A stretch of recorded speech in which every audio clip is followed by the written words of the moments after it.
Salut à tous. Alors on vous demande la formule générale du travail d'une force le long d'un trajet rectiligne. Alors pour cela, il y a deux formules à donner.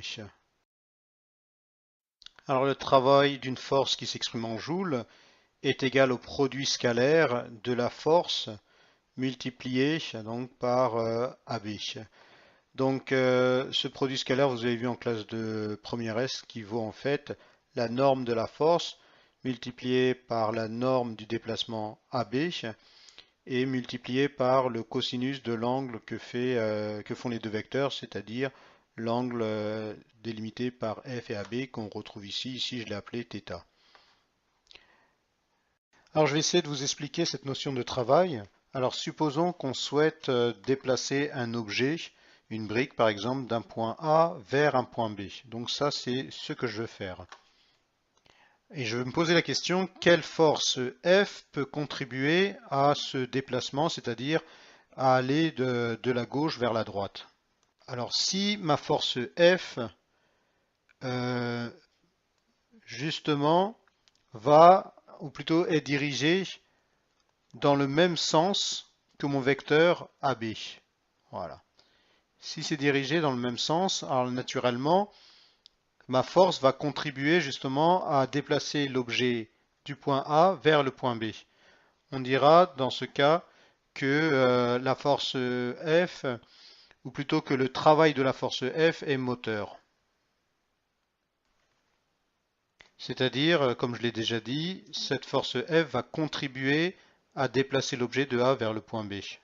Alors je peux être très bête, hein, je peux dire, tiens, je veux bien qu'on souhaite aller de A vers B, je peux très bien tirer l'objet dans le sens inverse en exerçant une force F.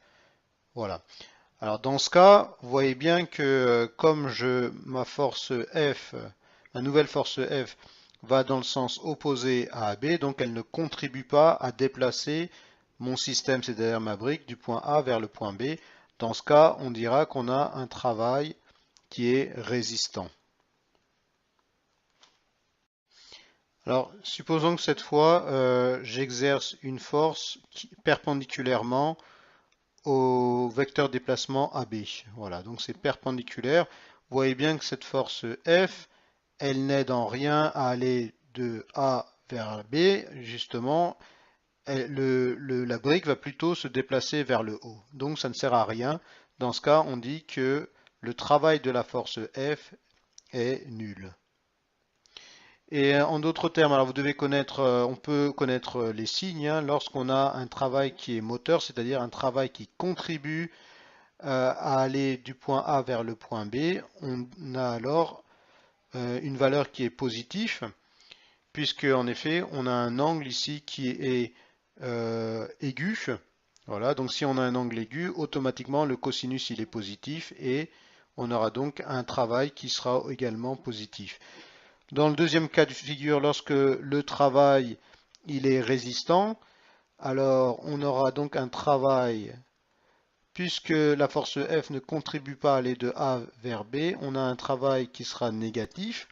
En effet, cette fois, on a un angle qui est obtus et le cosinus d'un angle obtus, il est négatif, donc automatiquement, on aura un travail qui est négatif. Et dans le dernier cas, on a un travail nul. Le mot, il est très clair, hein, la force F ne sert pratiquement à rien.